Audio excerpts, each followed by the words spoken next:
Capítulo 6. O estilo de vida e as atividades do remanescente. Espírito de serviço e abnegação. Deus tem esperado por muito tempo que o espírito de serviço se apodere de toda a igreja, de maneira que cada um trabalhe para ele segundo sua habilidade. Quando os membros da igreja de Deus fizerem a obra que lhes é indicada nos necessitados campos nacionais e estrangeiros, em cumprimento da comissão evangélica, todo o mundo será logo advertido, e o Senhor Jesus retornará à terra com poder e grande glória. Por toda parte, existe a tendência de substituir o esforço individual pela obra de organizações. A sabedoria humana tende à consolidação, à centralização, à edificação de grandes igrejas e instituições. Muitos deixam para as instituições e organizações a obra da beneficência. Eximem-se do contato com o mundo e seu coração se torna frio. Ficam absorvidos consigo mesmos e insensíveis. Morre no seu coração o amor que deve ser dedicado somente a Deus e às pessoas. Cristo confia a seus seguidores uma obra individual, uma obra que não pode ser feita por procuração. O serviço aos pobres e enfermos e o anúncio do Evangelho aos perdidos não devem ser deixados para comissões ou para a caridade organizada. Responsabilidade individual, esforço individual e sacrifício pessoal são exigências do Evangelho. Mantenham-se ocupados até que eu volte. Cristo diz: mantenham-se ocupados até que eu volte. Talvez faltem apenas alguns anos para que termine a história de nossa vida, mas até lá, devemos nos manter ocupados. Cristo quer que cada pessoa se habitue a esperar calmamente a segunda vinda dele. Todos devem examinar diariamente a palavra de Deus, mas não negligenciar os deveres atuais. Cristo declarou que, quando ele vier, alguns de seu povo do advento estarão empenhados em transações comerciais. Alguns estarão semeando no campo, outros ceifando e recolhendo o que foi ceifado ou trabalhando no moinho. Não é a vontade de Deus que seus eleitos abandonem os deveres e as responsabilidades da vida e se entreguem à ociosa contemplação, vivendo num devaneio religioso. Tornemos nossa vida repleta de todas as boas obras que pudermos fazer, como se cada dia fosse o último. Devemos vigiar, trabalhar e orar como se este fosse o último dia a nós concedido. Nossa única segurança está em realizar o trabalho de cada dia como ele se apresenta, labutando, vigiando, esperando e confiando em todas as ocasiões na força daquele que esteve morto, mas reviveu e está vivo para todo o sempre. Cada manhã, consagrem-se a Deus com seus filhos. Não façam cálculos para meses ou anos. Eles não lhes pertencem. Um curto dia é o que lhes é dado, como se esse fosse o último dia de vocês na terra.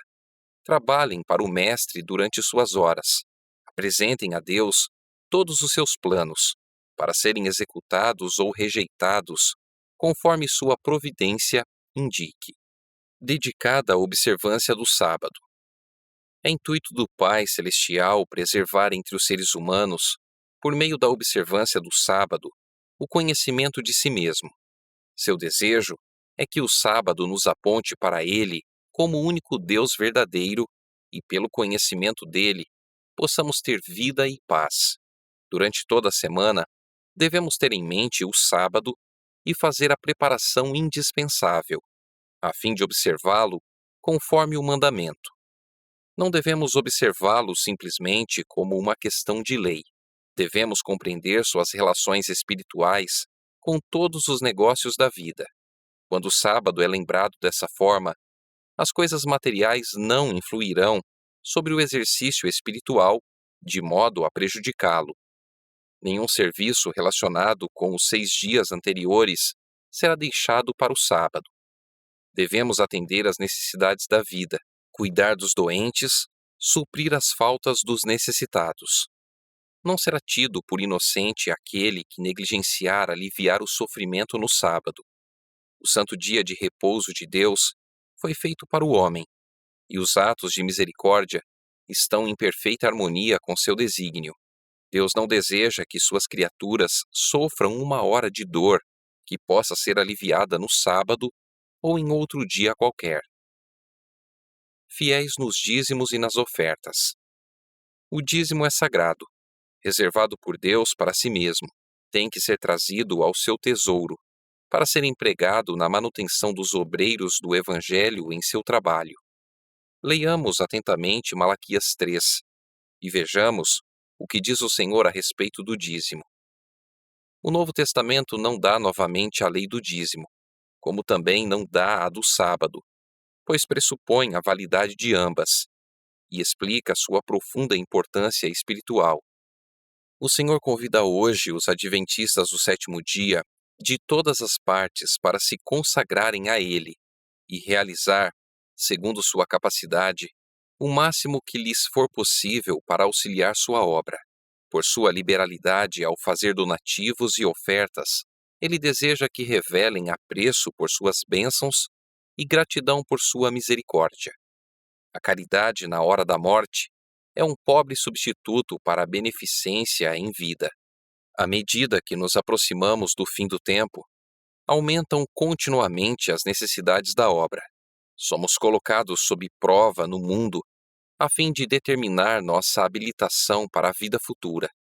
Nenhum daqueles cujo caráter estiver maculado com a nódoa imunda do egoísmo poderá entrar no céu.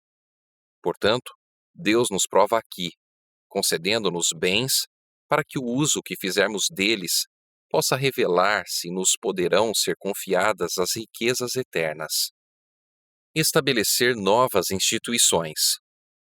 Alguns poderão dizer: se o Senhor vem logo, que necessidade há de estabelecer escolas, hospitais e fábricas de alimentos? Que necessidade há de que nossos jovens aprendam ofícios? Faz parte do desígnio do Senhor que constantemente desenvolvamos os talentos que Ele nos deu. Não podemos fazer isso a menos que os usemos.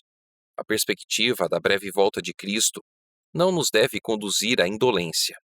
Ao contrário, ela deve nos levar a fazer tudo o que pudermos para abençoar e beneficiar a humanidade. Uma grande obra precisa ser feita em todo o mundo, e que ninguém conclua que, em virtude de estar próximo o fim, não mais existe necessidade de esforço especial para o estabelecimento das várias instituições que a causa demandará. Quando o Senhor nos disser que não mais deveremos empreender esforços para o estabelecimento de casas de culto, escolas, hospitais e publicadoras, terá chegado o tempo de cruzar os braços e permitir que Ele termine a obra. No entanto, agora temos a oportunidade de demonstrar zelo em favor de Deus e amor pela humanidade. Obra médico-missionária. À medida que a agressão religiosa destruir as liberdades de nossa nação, os que quiserem permanecer ao lado da liberdade de consciência serão colocados em situações desfavoráveis. Em seu próprio interesse, eles devem, enquanto têm oportunidade, tornar-se entendidos com respeito às doenças, suas causas, maneira de evitá-las e a cura. Os que fazem isso encontrarão oportunidade de trabalho em qualquer parte. Haverá indivíduos sofrendo, muitos necessitarão de ajuda, não só entre os de nossa fé, mas principalmente entre aqueles que não conhecem a verdade. Desejo dizer-lhes que, em breve, nenhuma obra será realizada pelo plano ministerial, senão a obra médico-missionária. O povo de Deus dá valor à sua saúde. Foi-me mostrado que a reforma de saúde faz parte da mensagem do terceiro anjo e está tão intimamente ligada a ela como o braço e a mão estão ligados ao corpo. Chá, café, fumo e álcool precisam ser apresentados como transigências pecaminosas. Não podemos pôr a carne, os ovos, a manteiga e o queijo em pé de igualdade com esses artigos colocados sobre a mesa. Estes não devem ser postos na frente, como o tema principal de nossa obra. Os primeiros, chá, café, fumo, cerveja, vinho e todas as bebidas alcoólicas, não devem ser ingeridos moderadamente, mas completamente rejeitados. A verdadeira temperança nos ensina a dispensar inteiramente todas as coisas nocivas e usar adequadamente aquilo que é saudável: ar puro, luz solar, abstinência, repouso, exercício, regime conveniente, uso de água e confiança no poder divino. Esses são os verdadeiros remédios. Tudo quanto prejudica a saúde não somente diminui o vigor físico, como tende a enfraquecer as faculdades mentais e morais. A transigência com qualquer prática nociva à saúde torna mais difícil a uma pessoa discernir entre o bem e o mal, e assim se torna mais difícil resistir ao mal. Retornar à alimentação original. Deus está procurando nos levar de volta, passo a passo, a seu desígnio original, que o ser humano subsista com os produtos naturais da terra. Entre os que estão aguardando a vinda do Senhor, a alimentação cárnea deve ser finalmente abandonada. A carne deixará de fazer parte de seu regime alimentar. Devemos ter isso sempre em mente e procurar agir firmemente nesse sentido. Devem ser vistas maiores reformas entre o povo que diz estar aguardando o breve aparecimento de Cristo. A reforma de saúde deve realizar uma obra entre o nosso povo que ela ainda não realizou. Há os que devem estar atentos para o perigo de comer carne, pois ainda estão ingerindo a carne de animais, arriscando assim a saúde física, mental e espiritual. Muitos que agora estão apenas meio convertidos com relação à questão de comer carne, se afastarão do povo de Deus para não mais andar com ele. Tempo para jejum e oração. Agora e daqui por diante até o fim do tempo, o povo de Deus deve ser mais fervoroso, mais desperto, não confiando em sua sabedoria, mas na sabedoria de seu líder. Deve separar dias de jejum e oração.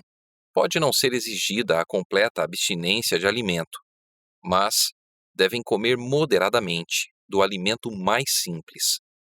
O verdadeiro jejum, que deve ser recomendado a todos, é a abstinência de qualquer espécie estimulante de alimento e o uso apropriado de alimento saudável e simples, que Deus proveu em abundância.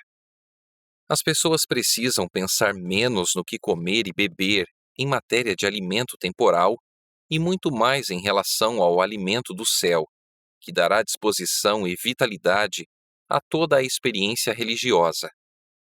O fermento da piedade não perdeu inteiramente seu poder. Na ocasião em que o perigo e a crise da igreja crescem, o grupo que permanece na luz estará suspirando e clamando por causa das abominações cometidas na terra.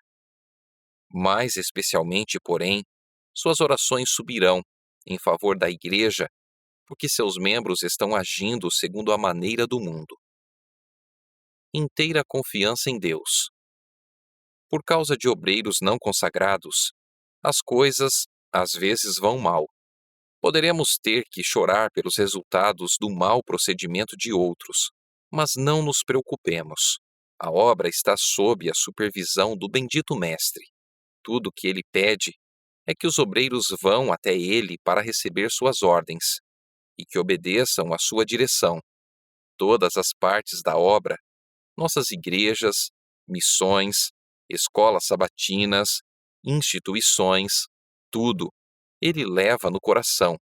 Por que se preocupar? O intenso desejo de ver a igreja impregnada de vida tem de ser temperado com a inteira confiança em Deus. Que ninguém sobrecarregue as habilidades que Deus lhe deu, num esforço por promover mais rapidamente a causa do Senhor. Não pode o poder humano apressar a obra. A ele tem de se unir o poder dos seres celestiais. Mesmo que todos os obreiros que agora suportam os mais pesados encargos fossem postos de lado, a obra de Deus seria levada avante. O culto familiar. Ao fim da tarde e pela manhã, una-se com os filhos no culto a Deus, lendo sua palavra e cantando seu louvor. Ensine-os a memorizar a lei de Deus. Sejam os períodos de culto familiar curtos e espirituais. Não permita que os filhos ou qualquer membro da família tenham sentimento de aversão a eles, devido à monotonia ou falta de interesse. Quando um extenso capítulo é lido e explicado, e se faz uma longa oração, esse precioso culto se torna enfadonho e é um alívio quando passa. Escolha o pai um trecho das Escrituras que seja interessante e facilmente compreendido. Alguns versos serão suficientes para dar uma lição que possa ser estudada e praticada durante todo o dia. Podem ser feitas perguntas. Podem-se fazer declarações interessantes. Ou pode ser apresentada, como ilustração, alguma experiência curta e ao ponto.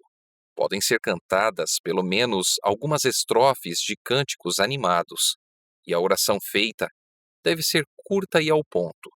O que dirige a oração não deve orar a respeito de todas as coisas, mas deve expressar suas necessidades com palavras simples e louvar a Deus com ações de graças. Cuidado ao se envolver com o mundo. Enquanto esta mensagem, de Apocalipse 18, 1-3, estiver soando, enquanto a proclamação da verdade estiver realizando sua obra de separação, nós, como fiéis sentinelas de Deus, devemos discernir qual é nossa verdadeira posição. Não devemos nos unir a pessoas mundanas, para não ficarmos impregnados de sua influência, para que nosso discernimento espiritual não se torne confuso e encaremos os que têm a verdade e levam a mensagem do Senhor do ponto de vista das supostas igrejas cristãs. Ao mesmo tempo, porém, não devemos ser como os fariseus e nos manter afastados delas. Os que estão aguardando e esperando o aparecimento de Cristo nas nuvens do céu não se misturarão com o mundo em sociedades e reuniões de divertimento, meramente para o próprio prazer. Vincular-nos por contratos ou em sociedades ou associações comerciais com os que não pertencem à nossa fé não está de acordo com o plano de Deus. Devemos nos unir a outras pessoas, contanto que não sacrifiquemos princípios. Isso não quer dizer que devemos nos unir às suas lojas e sociedades, mas que demonstremos a elas que nos identificamos com a questão da temperança. Recreação aprovada por Cristo. É privilégio e dever dos cristãos procurar revigorar o espírito e fortalecer o corpo por meio de recreação inocente, com o propósito de usar as energias físicas e mentais para a glória de Deus. Os cristãos têm ao seu dispor muitas fontes de felicidade e podem dizer com certeza infalível quais são os prazeres lícitos e corretos. Podem desfrutar de recreações que não dispersem a mente ou comprometam a espiritualidade. Não iludam nem tragam como consequência uma triste influência que destrua o respeito próprio ou os impeça de ser úteis. Caso possam levar consigo Jesus e manter-se em espírito de oração, estarão perfeitamente seguros. Nossas reuniões e nossa conduta devem ser dirigidas de tal maneira que, ao voltarmos para casa, possamos ter a consciência livre de ofensa para com Deus e as pessoas. A consciência de não termos ferido ou prejudicado de algum modo aqueles com quem entramos em contato ou de termos exercido influência nociva sobre eles. Qualquer atividade na qual você puder se envolver pedindo sobre ela, com fé, a bênção de Deus não será perigosa. Mas todo divertimento que desqualifica para a oração particular, para a devoção ou para tomar parte nas reuniões de oração não é seguro, é perigoso. Música que eleva. Assim como os filhos de Israel, viajando pelo deserto, animavam sua viagem com melodias de hinos consagrados, Deus ordena a seus filhos hoje que alegrem sua vida peregrina. Existem poucos meios mais eficazes para fixar suas palavras na memória do que repeti-las em cânticos. Esse cântico tem um poder maravilhoso. Tem poder para subjugar as naturezas rudes e incultas, poder para suscitar pensamentos e despertar compaixão, para promover a harmonia de ação e banir a tristeza e os maus pressentimentos, os quais destroem o ânimo e enfraquecem o esforço. A música faz parte do culto a Deus nas cortes celestiais, e devemos nos esforçar, em nossos cânticos de louvor, para nos aproximar tanto quanto possível da harmonia dos coros celestiais. O cântico, como parte do culto religioso, é um ato de adoração, tanto quanto a prece. O uso de instrumentos musicais não é absolutamente questionável. Eles eram usados nos cultos dos tempos antigos. Os adoradores louvavam a Deus com a harpa e o símbolo, e a música deve ter seu lugar em nossos cultos. Entretenimento perigoso. Entre as casas de diversões, a mais perigosa é o teatro. Em lugar de ser uma escola de moralidade e virtude, como costuma ser chamada, ele é justamente o viveiro da imoralidade. Os hábitos imorais e as tendências pecaminosas são fortalecidos e confirmados por esses entretenimentos. As cantigas vulgares, os gestos, expressões e atitudes indecentes corrompem a imaginação e rebaixam a moral. Todo jovem que assiste regularmente a essas exibições será corrompido nos princípios. Não existe em nosso país uma influência mais poderosa para corromper a imaginação, destruir as impressões religiosas e enfraquecer o gosto pelos prazeres tranquilos e as sóbrias realidades da vida do que as diversões teatrais. O gosto por essas cenas aumenta cada vez que se assiste a elas, assim como o desejo para com as bebidas intoxicantes se intensifica com seu uso. A bênção de Deus não será invocada sobre a hora passada no teatro ou na dança. Nenhum cristão desejaria morrer num lugar desses. Ninguém gostaria de ser encontrado ali quando Cristo retornar. Os únicos entretenimentos seguros são aqueles que não afastam os pensamentos sérios e religiosos. Os únicos lugares seguros de ajuntamento são aqueles aos quais podemos levar Jesus conosco. Vestuário e adornos. Não há necessidade de fazer do assunto do vestuário o ponto principal de nossa religião. Há algo mais valioso sobre o que falar. Falemos de Cristo, e quando o coração estiver convertido, tudo que não está em harmonia com a palavra de Deus cairá. Se somos cristãos, seguiremos a Cristo mesmo que o caminho em que tenhamos de andar contrarie nossas tendências naturais. Não há necessidade de dizer que não devemos usar isto ou aquilo, pois se o amor a essas coisas vãs estiver em nosso coração, deixar de usar nossos adornos apenas se assemelhará ao corte da folhagem de uma árvore. As tendências do coração natural de novo surgiriam. Devemos ter consciência própria. Suplico ao nosso povo que ande de forma cuidadosa e prudente diante de Deus, que cada um siga os costumes no vestir, até onde eles se conformem com os princípios da saúde. Nossas irmãs devem se vestir com simplicidade, como muitas o fazem, tendo vestidos de material bom e durável, modestos, apropriados para a sua idade, e não fiquem preocupadas com a questão do vestuário. Nossas irmãs devem se vestir com simplicidade, devem se trajar com roupas modestas, com simplicidade e sobriedade. Temos que dar ao mundo um exemplo vivo do adorno interior da graça de Deus. A aparência exterior mostra o que está no coração. A necessidade de publicações. Devem ser editadas publicações, escritas na linguagem mais clara e simples, explicando os assuntos de vital interesse e tornando conhecidas as coisas que sobrevirão ao mundo. A primeira e a segunda mensagens foram dadas em 1843 e 1844, e estamos agora sob a proclamação da terceira. Mas todas as três mensagens devem ainda ser proclamadas. Essas mensagens devemos dar ao mundo em publicações e em sermões, mostrando em termos de história profética as coisas que aconteceram e as que hão de acontecer. A verdade deve ser expressa com clareza, em folhetos e pequenos livros, espalhados como folhas do outono. Patriarcas e profetas, Daniel e Apocalipse, e o grande conflito são agora mais necessários do que nunca. Devem circular amplamente, porque as verdades a que dão ênfase abrirão muitos olhos cegos. Enquanto durar o tempo de graça, haverá oportunidade para que o comportor trabalhe. Nossas revistas não devem conter acusações e ataques.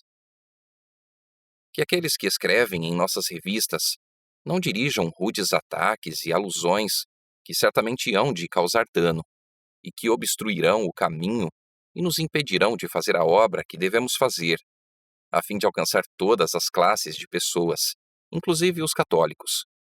É nossa obra falar a verdade em amor, e não misturar com a verdade os elementos não santificados do coração natural, e falar coisas que se assemelhem ao mesmo espírito manifestado por nossos inimigos. Não devemos utilizar palavras ásperas e cortantes. Que essas palavras sejam mantidas longe de qualquer artigo escrito ou de qualquer discurso proferido. Seja a palavra de Deus que repreenda e corrija, que os homens finitos se escondam e permaneçam em Cristo Jesus. Devemos eliminar toda expressão em nossos escritos e declarações que, se for interpretada ao pé da letra, possa ser deturpada de tal modo que pareça ser contrária à lei e à ordem.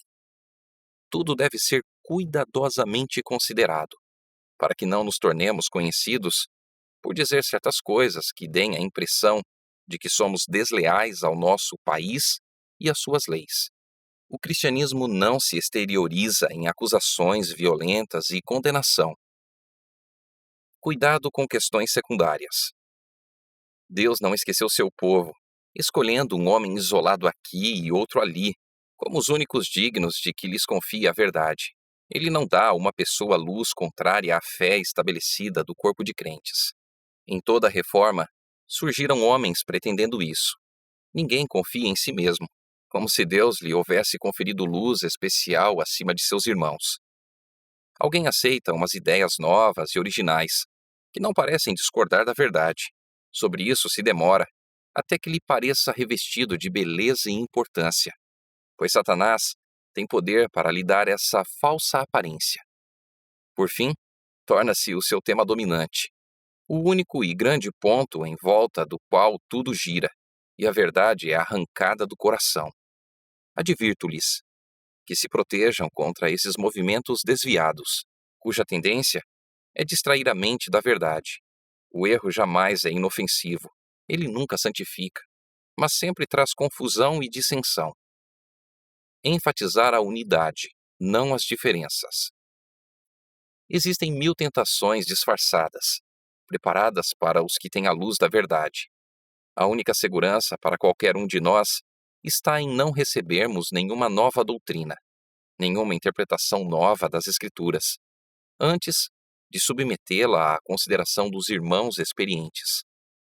Isso tem que ser apresentado a eles, com espírito humilde e pronto para aprender, fazendo oração fervorosa. E se eles não virem luz, leve-se em conta seu juízo, porque na multidão de conselheiros há segurança. Surgirão homens e mulheres proclamando possuir alguma nova luz ou alguma nova revelação, e cuja tendência é abalar a fé nos marcos antigos. Suas doutrinas não resistem à prova da palavra de Deus. Mesmo assim, pessoas serão enganadas. Farão circular relatos falsos e alguns serão apanhados pela armadilha. Temos que ser vigilantes, atentos contra toda forma de erro, pois Satanás está constantemente buscando afastar as pessoas da verdade. Devemos tornar evidente que é essencial sermos unidos, não para exigir que os outros concordem com as nossas ideias, mas porque, se todos buscarem a mansidão e a humildade de Cristo, terão o mesmo sentimento que Ele. Então haverá unidade de espírito. Insisto com os que dizem crer na verdade, que andem em união com os irmãos. Não procuremos dar ao mundo a oportunidade de dizer que somos extremistas, que somos desunidos, que um ensina uma coisa e outro outra. Evitemos a dissensão. Como enfrentar os críticos? Aqueles que têm se afastado da fé virão a nossas congregações para distrair nossa atenção da obra que Deus deseja que seja feita. Não devemos permitir desviar os ouvidos da verdade para as fábulas. Não nos detenhamos para procurar converter aquele que está proferindo palavras de reprovação contra a nossa obra, mas deixemos que fique claro que somos inspirados pelo Espírito de Jesus Cristo. Anjos de Deus colocarão em nossa boca palavras para tocar o coração de nossos oponentes. Se essas pessoas persistirem em sua atitude, aqueles na congregação que possuem um espírito sensato compreenderão qual é a norma mais elevada. Falemos de modo a demonstrar que Jesus Cristo está falando por nosso intermédio. Exaltar a palavra de Deus. Se trabalharmos para criar agitação de sentimentos, teremos tudo o que queremos. E mais do que possivelmente podemos saber como lidar. Calma e claramente prega a palavra. Não faz parte de nossa obra criar agitação. Unicamente o Espírito de Deus pode criar um entusiasmo sadio. Deixemos que Deus opere e o instrumento humano ande silenciosamente diante dele, vigiando, esperando, orando, olhando para Jesus a todo momento, conduzido e controlado pelo precioso Espírito que é luz e vida. Precisamos ir ao povo com a sólida palavra de Deus. E quando eles receberem essa palavra, o Espírito Santo poderá vir, e ele vem sempre, como declarei antes, de uma forma aceitável ao discernimento das pessoas. Em nosso falar, em nosso canto e em todos os nossos cultos espirituais, devemos revelar a calma, a dignidade e o piedoso temor que atua em todo o verdadeiro Filho de Deus. E por meio da palavra, não pela comoção ou por provocações, que precisamos influenciar as pessoas a obedecer à verdade. Sobre o fundamento da palavra de Deus, podemos permanecer em segurança.